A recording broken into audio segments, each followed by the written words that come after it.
Hello, good morning, it's me Jamie. Welcome to another reading vlog. Oh my god, I'm so sick. I'm not sure if you guys can tell. I'm really sick. I'm recovering from a cold, so we're just really gonna be trying to take it easy today. Well, as easy as possible because I really want to film some videos. I really need to film my September wrap up, and I also have an audition that I need to do with my friend Richard. Apart from that, we're just gonna really take it easy. Oh, I also need to film some booktok videos. It's fine.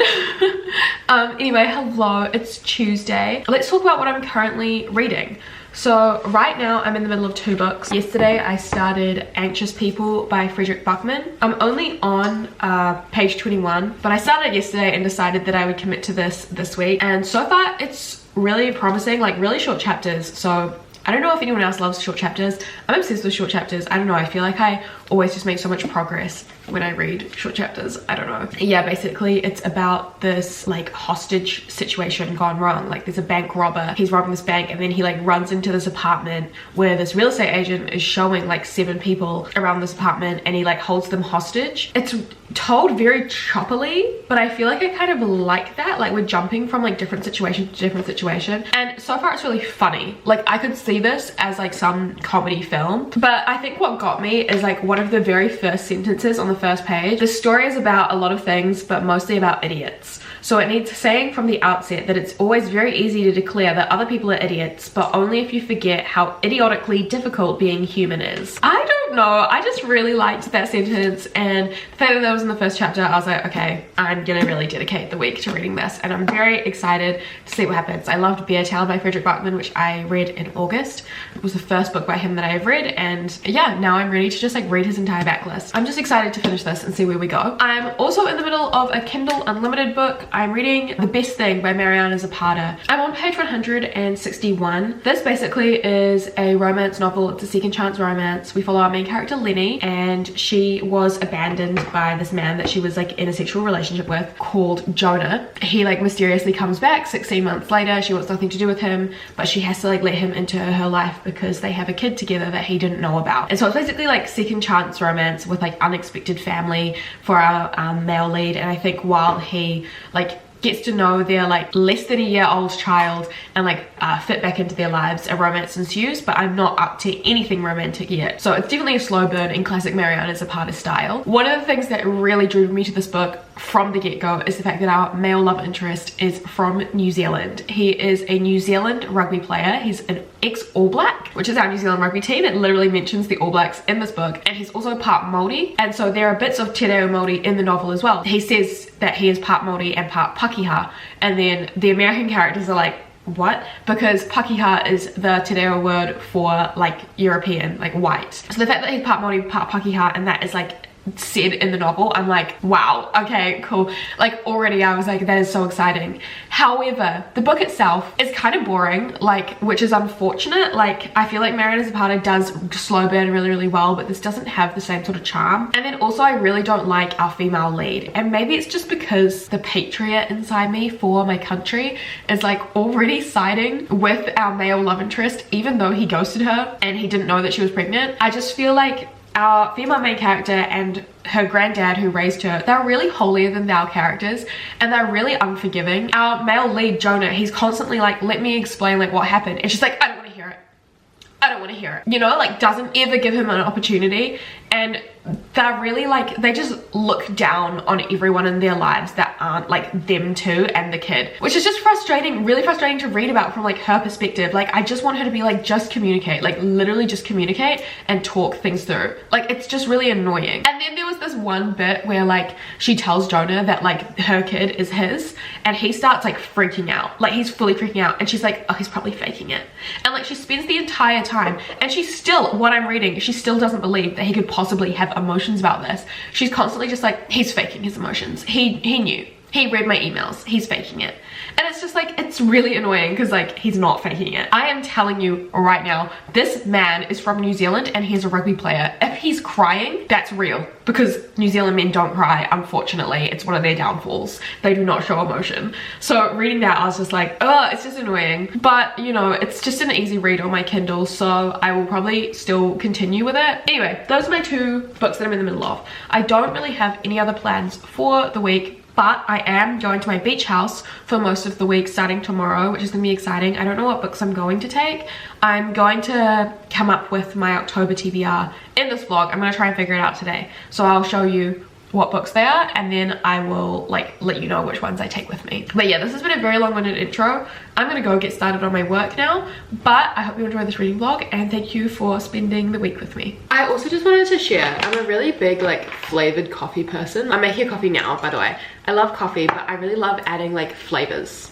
Like I love pumpkin spice, like I'm one of those classic girlies. And I bought these from Amazon recently, and I'm gonna try them out today. I don't know what on earth. They're like little capsules that have like hazelnut flavor. I don't know if I have to add milk with them. I don't know anything. I don't know anything. I'm so jealous. Like one thing I'm jealous of with Americans is their access to like flavored coffee things to make at home. Like it comes in this little, what the hell is this? I don't know. I think it's like coffee creamer, but like hazelnut flavor. Anyway, we're gonna try it out. It literally just looks like milk. I'm just gonna pour that in. Do I now like add actual milk to it? Oh, that smells really strong. I don't know how, it kind of smells like feet. I'm gonna add real milk to it as well. Okay, let's try it. Yeah, that's fucking mean. That's delicious. That is so good. Oh my god. Okay, hello.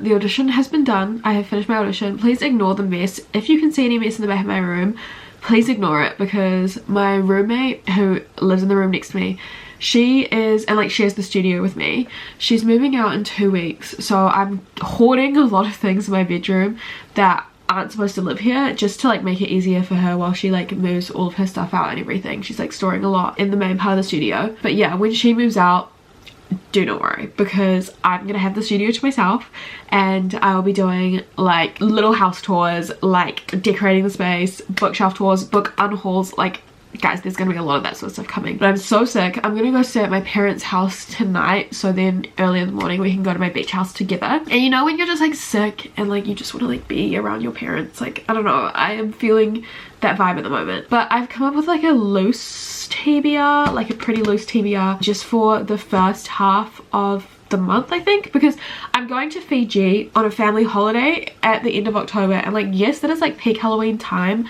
but I'm gonna be on an island. Do I want to be reading scary books? No. Like I'm gonna be taking some romance books with me. I haven't picked those out yet, but I've picked a few like spooky books for, I guess, the first half. I have The Paris Apartment by Lucy Foley. I have read both The Guest List and The Hunting Party by Lucy Foley. I definitely liked one more than the other, but I definitely want to read this. I feel like this would be a good like little mystery thriller. I also have this other mystery thriller that I bought ages ago called Nothing Can Hurt You by Nicola May Goldberg. Really short chapters, and like you know when like a page is spaced out like that, it just is good. This is set in 1997. I think there's like been a murder of a college student, and it's just a mystery with that, and it just looks very spooky and very haunting, so I think that could be fun. I also have Night Bitch by Rachel Yoder. I think this is literally horror. Like this is an actual horror book about a woman whose mum turns into a dog. Bit wacky, bit kooky. Could definitely give this a read. I have The Seven Deaths of Evelyn Hardcastle by Stuart Turton. This has come highly recommended by my friend Yana. This is a gigantic book, but she said it's a really fun like murder mystery kind of vibe, so love that. If I'm vibing some fantasy, I was thinking maybe A Deadly Education by Naomi Novik. This is the first in a series, and I don't know, it's giving me like, I don't know, October vibes. I haven't read like a good fantasy in ages. I feel like maybe this could be the book that does what the Atlas 6 could not. If you have watched my most recent reading vlog about booktok books, you'll know what I'm talking about. I could be keen on reading The Only Good Indians by Stephen Graham Jones. I was supposed to read this last year, never got around to it because that's around the time that I kind of like hit a bit of a reading slump, but this is also a horror. Don't really know anything about it. And then this one I really want to get to. It is A Velvet Was the Night by Sylvia Moreno Garcia. She wrote Mexican Gothic, which is one of my favorite horror books of all time, and I haven't read anything else by her, but this is also like a murder mystery thriller, maybe, set in the 1970s in Mexico City. So in terms of the books that I'm going to be taking to my beach house with me, obviously I'm definitely taking Anxious People, and I'll take my Kindle because I've always got to have a Kindle book on the go. I think I will take The Paris Apartment and Night Bitch. I think these two I'm going to take with me along with Anxious People. I feel like this is a good vibe. And oh, because I'm gonna go to the beach though, maybe I'll take a romance as well. Just, you know, like sitting on the beach, the weather's not that good. Like the weather's not good, like it's gonna probably be a bit windy, but I love like rugging up in a hoodie and sitting on the beach. Like even when it's like I'm not in a fucking bikini, I'm not tanning, it's not summer.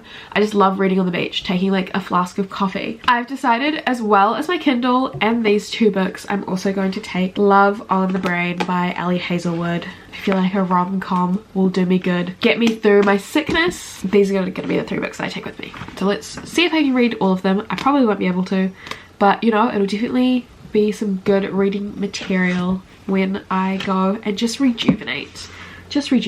I'll talk to you later. Hello guys, I'm at the beach house now. We got here this morning. I'm still feeling a little bit sick. I've mostly been like editing and stuff, to be honest, like doing work stuff, which, you know, probably isn't like the most exciting thing to do when you're like taking a break when you're on holiday. I'm a bit of a workaholic. I'm not gonna lie, I am. But I've read more of Anxious People. I'm now on page 63. I do feel like, because I'm still a bit sick, like I'm still recovering, I feel like I've just got a bit of brain fog. Like, I don't know, I find myself like drifting in and out of it, and I feel like this book is definitely something that you need to be like fully dedicated to, like mind focused on that. There's so many different characters are being introduced at like so many different times. The way it's written, it's so well written. Like I love it. It is my sense of humor. It is fantastic. However, it's like the sort of writing where you really need to focus. I do love it, but yeah, I think I'm gonna put it down for now just because I am feeling a little bit uninspired. Brain fog is real, and I don't know, I might have a nap. I also might watch some other people's like book videos, because that always like inspires me to read, you know, it always like gets me in the mood. But yeah, it's kind of gross. The weather is gross. It is windy, it is rainy, so I did want to go to the beach, but it's just a little bit too windy, a bit too cold for that. So I'm hoping that today is a bit better, or Friday morning's a bit better. Until then, I'm gonna have my nap, my afternoon nap, and then hopefully make some more progress on Anxious People, and I will update you guys later on. Hello lads, good evening. So we're reading more of this. I'm on chapter 41, page 178. Wow, I am really in like the thick of it now, and oh my god, I literally love it so much. Like, it is so funny. It's so funny, it's so well told, like it's all coming together.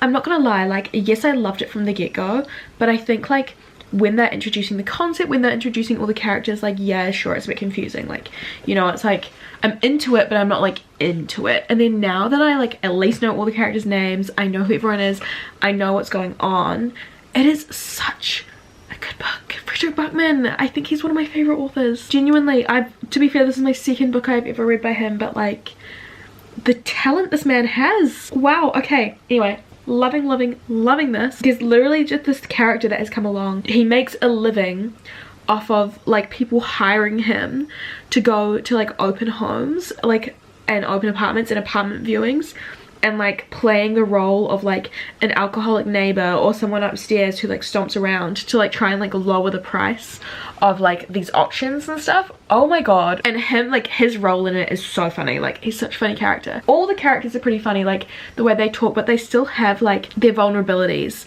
you know, they still like seem like real people. They're not caricatures. And Frederick Buckman, like, he's just so talented. So yeah, I think I'm in bed now. I've just brushed my teeth. I've just gotten a bit comfortable. I just need to get even more comfortable, I think. And then I want to try, I'm guessing, estimating, predicting, if you will, that I will probably get to page 250. And then I'll have like less than 100 pages left. But I'm definitely going to finish this tomorrow. Like 100%. If not tonight. I'm just loving it, Frederick, when you've done it again. Oh, I also wanted to mention as well, it seems like suicide is a really big theme in this novel. I just wanted to mention that, like, so far it hasn't been too dark. Like, it's not super dark or anything like that, but it's mentioned quite a few times. So yeah, if that's a trigger, like just talking about it in a very, what's the word, not blatant, matter of fact, yeah, and just like in a very matter of fact way, then yeah, if that's triggering, maybe don't read it. But like, I will say it's handled so gently, and I imagine we're gonna hear probably more about suicide later on. I'll just let you know how it goes. I'll let you know how it goes. Like, it's not a book about suicide, but I feel like that's like an aspect of it. I'm gonna keep reading. I'll let you know how I go. I love you. That was a bit awkward, sorry. Bye.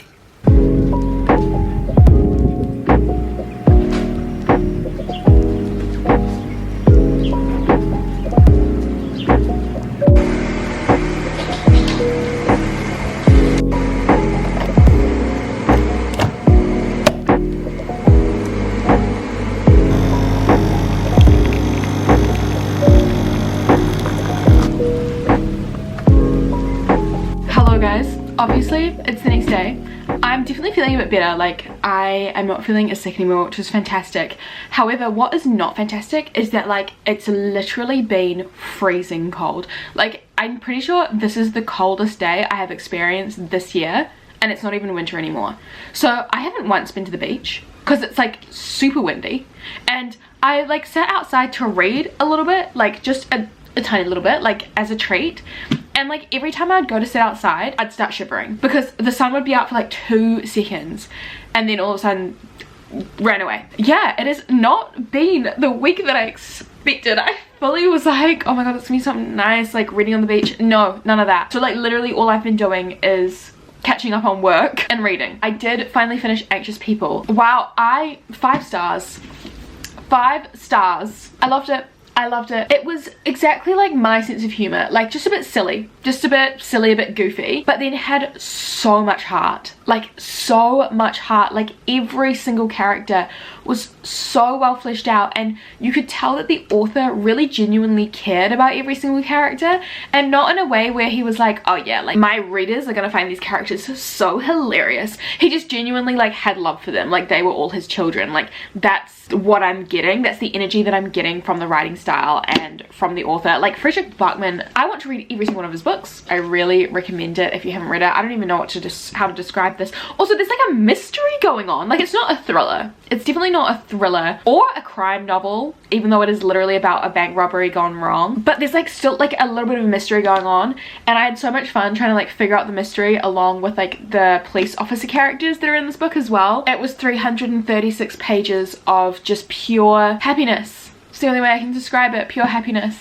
I'm so happy I read it. I'm so happy I finally read it, and I just highly recommend this to everyone. It's like 5 o'clock now, like 5 o'clock in the evening. Don't know what I'm gonna have for dinner. That'll be soon. I just had an ice cream, so I don't know what I'm gonna read next though. Let me get my books. I haven't even touched the Mariana Zapata book. I'm not even gonna lie to you. I have not even touched that novel, so probably won't be continuing. Like, I won't DNF it, but like, I went to read it on my phone last night, immediately fell asleep. Read like maybe 2 sentences and was like, I can't do this. So these are the other 3 books that I have. I don't know why I bought so many books. I'm leaving tomorrow. What should we read? What should we read? We've got Love on the Brain, Night Bitch, and Paris Apartment. Let's do like a first sentence moment. I feel like that's fun. Let's do a first sentence moment. Okay, first sentence of Love on the Brain is: your world is about to be rocked. Thanks, Elena Armas. Sorry, that's just, I don't know why I just saw that. That was so funny. Okay, anyways. Okay, first sentence of Love on the Brain is: here's my favorite piece of trivia in the whole world. Dr. Marie Sklodowska Curry, Marie Curry, showed up to her wedding ceremony wearing her lab gown. Cringe. I mean, good for her, like half a woman, but like, you're getting married. I'm so sorry. I think it's also, I'm just kind of cringing because I found out that like Ali Hazelwood calls her books the STEMinist books, like working in STEM and being a feminist. I don't really know why, but you don't have to call them that. Like, sorry, I took so long to say that. You just don't have to call them that. But yeah, okay, I probably won't read this. I'm gonna read this at some stage, but that line wasn't it for me. Okay, the first sentence of Night Bitch. When she had referred to herself as Night Bitch, she meant it as a good-natured, self-deprecating joke, because that's the sort of lady she was. A good sport, able to poke fun at herself, definitely not uptight, not wound really tight, not so freakishly tight that she couldn't see the humor in a light-hearted, not meant as an insult situation. But in the days following this new naming, she found the patch of coarse black hair sprouting from the base of her neck and was like, what the fuck? It's a really, really long first sentence. Not gonna lie, kind of intriguing. Okay, and then the first sentence of The Paris Apartment by Lucy Foley is Pen. Sorry, that's my boyfriend's name. I got excited. His fingers hover over the keyboard. Ooh. Shiver me timbers. That's a bit spooky, isn't it? Okay, that was not the best and most engaging first sentence. You know, a character in a thriller having the same name as my boyfriend might not be a good thing because he might be like a murderer. So I think I'm gonna read Night Bitch. I think this is the one that drew me in the most. It's got like really long chapters, but I feel okay about that. Like my favorite book of all time, The Secret History, shout out, that had really long chapters and it was a pretty fast read. So people will disagree with me. They'll be like, what are you talking about, fast read? I've been speaking for 10 minutes So I'm just going to make an evening coffee because I love my evening coffees and get started on Night Bitch. I'm very excited. This is a horror as well, so we're finally getting into the spooks and the scares. Let's do it. Okay, so we're going back home now. Obviously the day that we leave is when the sun decides to come out, which is just typical. We're actually about to leave now. Just finished like tidying up. But I started Night Bitch. I'm on page 67 and it's weird because it's such a short book, but like low-key feels like it's taking so long to read. Like I feel like I've spent a total of like 2 hours and I've just read 67 pages. I just don't know why. But basically I got it wrong. It's about a woman who is a new mother. She is the mother of like a toddler, like a little boy. She starts turning into a dog like slowly. Like she's noticed like a tail and her canines have sharpened and stuff. And her husband, who like doesn't help look after the child at all, is like in disbelief. He's like, no, that's not true, like you're not turning into a dog. So it's really bizarre. It's interesting because it's told from third person but feels very stream of consciousness. So I actually wonder if I would be enjoying it more. Sorry, I'm just gonna sit down. I actually wonder if I would be enjoying it more if it was told from first person, because right now I'm just feeling a little bit disconnected. Like it just feels like a very absurd fairy tale as opposed to like a book that I'm enjoying. It says a lot about female rage. I feel like that's going to be a big theme. I told my mum about it and she was like, do you think it's like a metaphor for like postnatal depression? I honestly don't know. But it's a bit of an absurd one. It's a bit of a weird one, but hopefully I read more of it today. It's Friday now. I have a pretty busy weekend, but I'll let you guys know how I go. I'm hoping to finish it like before the end of the week because I want to go into next week doing a full reading vlog for a specific book. I won't tell you what it is, but I'm excited to read that one. But yeah, I'm hoping to finish this very soon. Hello guys, I know I'm looking a little bit rough around the edges, but we're going to ignore that. It's now Monday, so the week is officially over and I'm going to be concluding this reading vlog. I'm so sorry I didn't update during the weekend. I actually ended up having a very jam-packed weekend and I didn't even really end up reading all that much, so I don't really have that much to update on. Like with Night Bitch, I'm still on page 69. I don't know what page I last updated you. Like I literally don't remember reading any of this since I got back from my beach house. Yeah, anyways, there's that. However, the reading that I did do a bit of, I read more of The Best Thing by Mariana Zapata. I'm now 50% of the way through, so I'm on page like 200 and something. It's such a long book. It's nearly 500 pages and I actually think that right now I am making the executive decision to DNF this book. This is the worst Mariana Zapata book I've ever read, or attempted to read, I guess. I feel like I've read enough of it though to be like, oh yeah, no, this isn't good. Granted, I haven't actually read like that much Mariana Zapata because she actually does have a huge backlist. She wrote like literally one of my favorite of all time romance books, but this one is just like, it's just too slow. It's just way too slow. Like I'm 50% of the way through and our main character is like still hating on the dude, still hating on my Kiwi bloke. I love slow burn, like that is actually my favorite sort of romances, but it's just a bit much and our main character is just so unlikable. Like she's just so nasty, she's just so mean, and it's also kind of been explained why he ghosted and everything, and she's still just like so horrible, and she just keeps calling him fuckhead, dickhead, like the fucker, all capitals. It's just kind of cringing me out. Like it's just like, oh, for God's sake, like I would ghost you. Like I would literally ghost you at this stage. And also she like talks about what a foul mouth she has and like how much she swears, and like I swear all the time. Like I cuss, I'm a girl that cusses, but it seems really gratuitous in this. It's like every second word is the F word, and it's like, can we be a bit more creative, like just with our insults rather than fuckhead or the fucker?